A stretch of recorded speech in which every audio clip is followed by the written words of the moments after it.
Why do the world's best smartphones feel outdated after just 2 years? In California, there's a light bulb that's been glowing for over 120 years, and it's still shining today.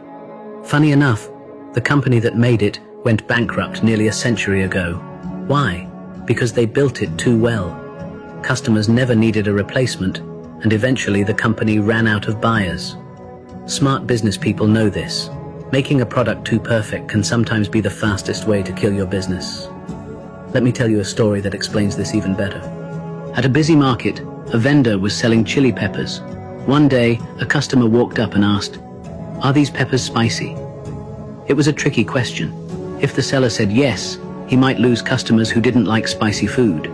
But if he said no, spice lovers would walk away. So he came up with a smart solution. The darker ones are spicy, the lighter ones aren't. The customer happily picked out the dark peppers and left the rest. Another customer showed up and asked the same question. This time the seller replied, "The longer ones are spicy, the shorter ones aren't." Again, the customer made a selection and left. Then a third customer arrived. The seller told him, "The ones with firm skin are spicy, the softer ones aren't." In reality, some peppers had simply softened under the sun, making them harder to sell. But this trick helped him sell every single pepper. A great seller doesn't just solve problems, they reframe them, so the problem disappears entirely. In 2008, a man selling fish tanks was struggling. Nobody was buying. He was on the brink of closing his business when he had a wild idea. He bought 500 goldfish from a local fisherman. But instead of selling them, he asked the fisherman to release all 500 fish into a small nearby river. The fisherman was confused, but the man insisted, promising full payment. Soon, word spread, and locals flocked to the river to catch the goldfish. Those who caught one rushed to buy fish tanks.